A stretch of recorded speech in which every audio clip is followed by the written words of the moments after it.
If you missed that, he did a 20-minute coaching session on me, and now we'll talk to him about the business side of coaching. So stay with us and hang in, and here we are with Bjorn Martinoff. Bjorn, so how does one go about finding a coach like you? Or you? How does one go about? Yeah, just go to my websites. No, I mean, yeah, besides your personal website. How does one go about? I mean, if a person needs a coach, where does he go? Does he go to Schumart, Rustans? Where does he go? Good luck finding one there. Okay. All right. First of all, it's good to be aware that there's different kinds of coaches. Okay. You know, there's life coaches, there's spiritual coaches, there's executive Date coaches. coaches. There's even relationship coaches. Yeah, okay. Hitch. Dating coaches. Yeah. I do that for some of my friends, but Whoa, that's that must be fun. pro bono work. Okay. I'd like to sit in on that one. One of my friends I mentioned earlier, I was helping him, and he's getting some very good results. But generally speaking, find out, look within and see what you really want to accomplish. Okay. And then there's coaches that work in different niches. Yeah. You know, there's even acting coaches. Right. Or, so and so forth. So I Google for them. You can Google for them, or ask around, referrals, or refer for referrals. Or look at some websites. How does he qualify himself as a coach to me? How do I know he's a coach? Any Tom, Dick, and Harry can stand up and say, "I'm coach."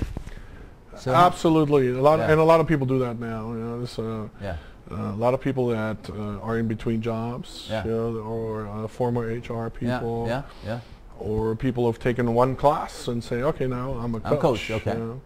However, what really classifies a coach to me is someone who's created some results for their clients, together with their clients. What do I take to him? What do I say? I call him up and I say, "Hey, I need a coach for my hosting show." What do I say? I mean, when do I know that I need a coach? How and when will I know that I need a coach?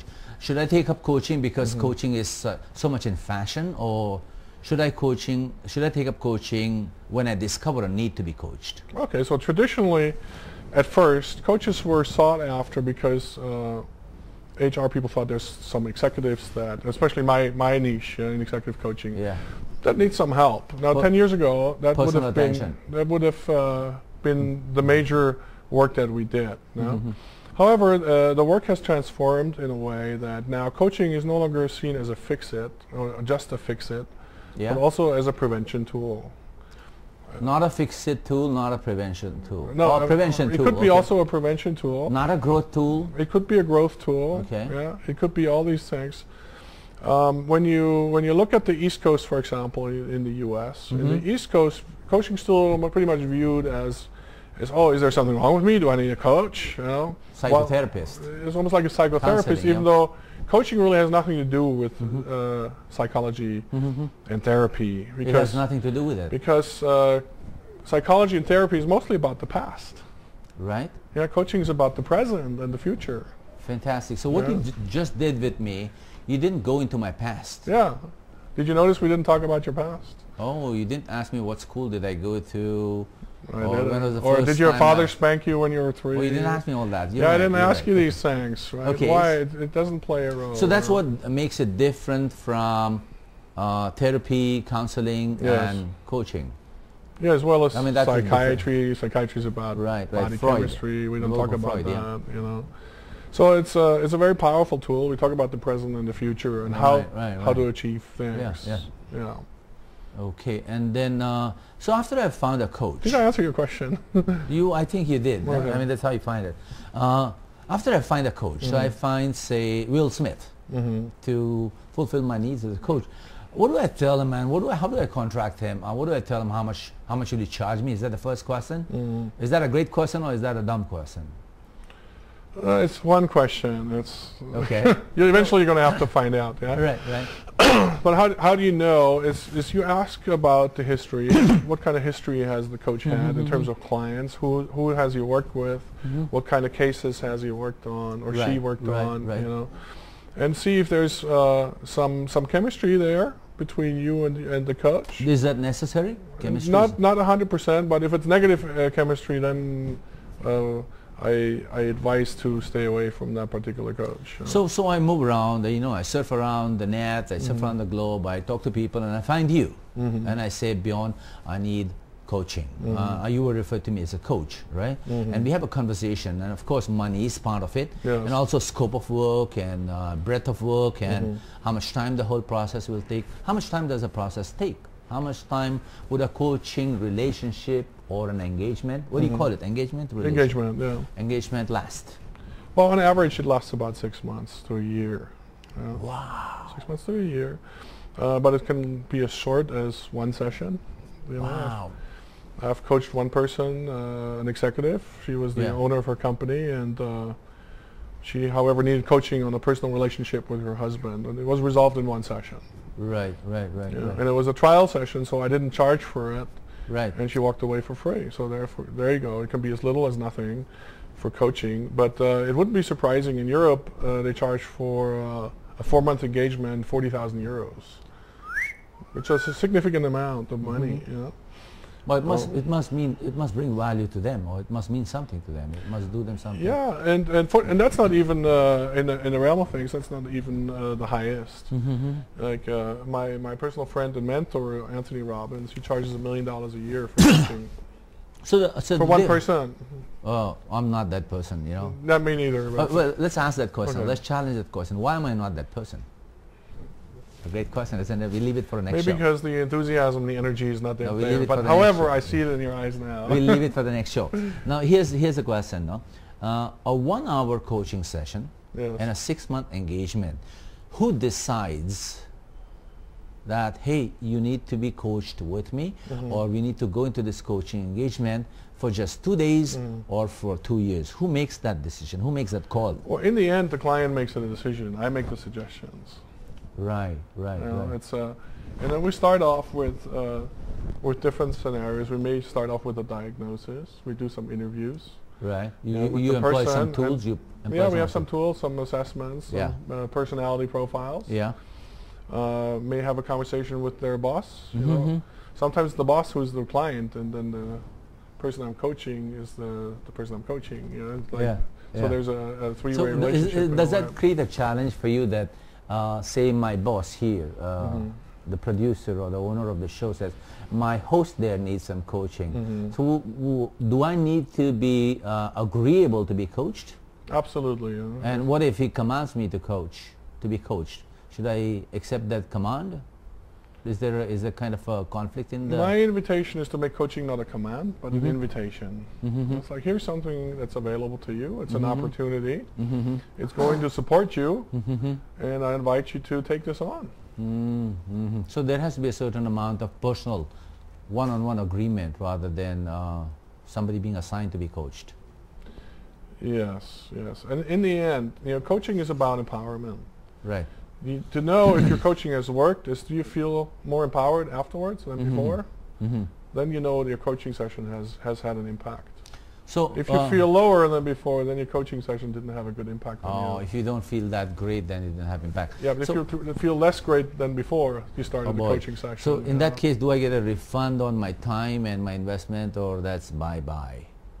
Then you may want to look for a different coach. You may want to look for a different. You go to a different barber. You say, hey, fix that hairstyle. Yeah, if you don't like the hairstyle, you use a different salon. Okay, now how many kinds of coaching, Bjorn? How many kinds of coaching, and what's been your most wonderful turnaround experience? Because you're the turnaround agent, you're the turnaround guy, so you help individuals and maybe groups of people to make the turnaround. What's been your most exciting experience in the last X number of years? Well, you know, I'm very inspired by Manny Pacquiao, right? Oh, that's the story. And I always say, if one person can do it, we can all do it. And so I was coaching a Philippine executive team a couple years ago. Which is the sports? No, it's a team of executives. Okay. It's a multinational company. It's very well known. It was a one business unit, and it's a Swiss-based company. That's all I can say. Yeah. And they were having some trouble over the course of 5 years, where their market share was declining 5 years in a row. And the business head came to me and said, you know, I want to have a breakthrough with my team. Right. How big was the team? It was about 150 people. And how long did the engagement last? It lasted 9 months. Oh, okay. And he said at the end of this engagement, I'd like to have a breakthrough such that instead of declining this year, we want to get to 0. But that's already 5% higher than last year. Oh, they were running in the red. They were running in the red 5 years in a row, right? Okay, yeah. And so we started with them, and we engaged them when we have a technology that has several elements, you know, in terms of training, coaching, and involving them into some real projects that create some real results in terms and hard dollars as well.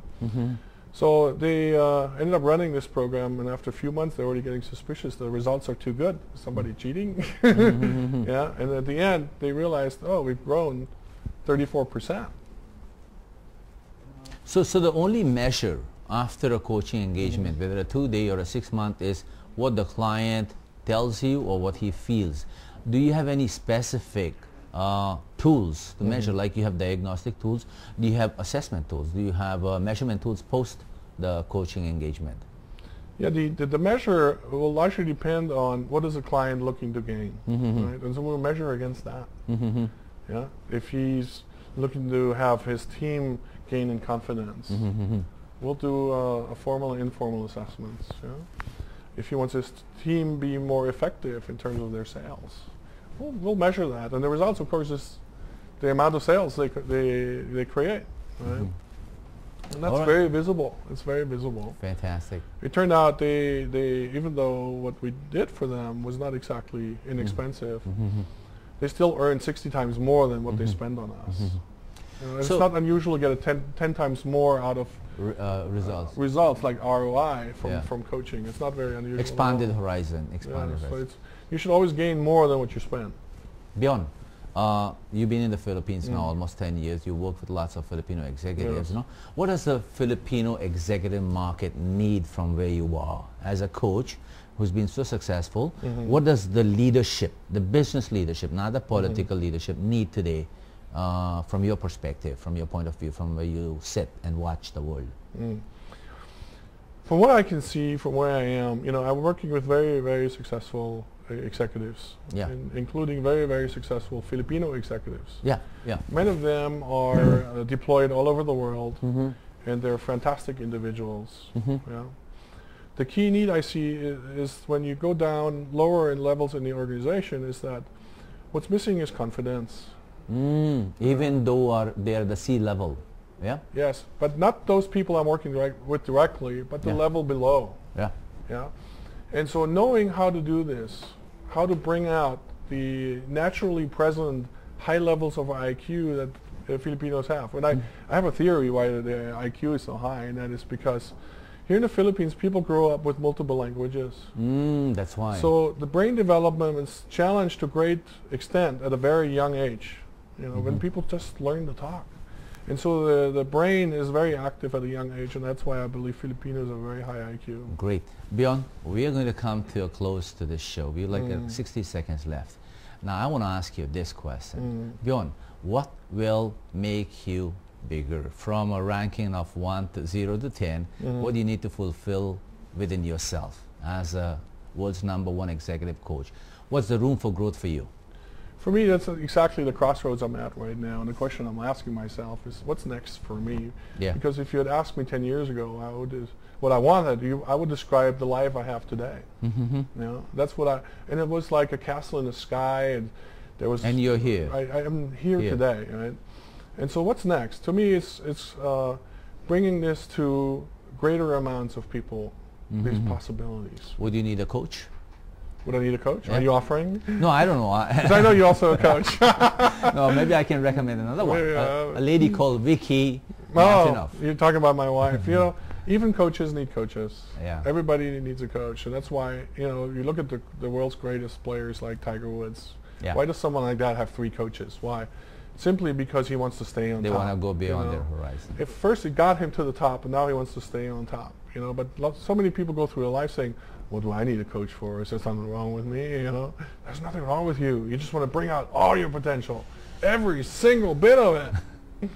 Bjorn, it's been a pleasure. Thank you very much for having me. It's been a great pleasure. It was fun, and I learned a lot. I love you. You rock too, man. So let's change the world. Yeah, you change the world in your way, and I build my own. We'll do that. So thank you for being on the show, ladies and gentlemen. That was Bjorn Martinoff, executive coach in the Philippines. So I hope you enjoyed the show. Stay with us, and next week we'll have an Englishman by the name of Paul Holm, who's an actor and a businessman. So Christmas is coming by. Here's an advance Merry Christmas and mabuhay and good night.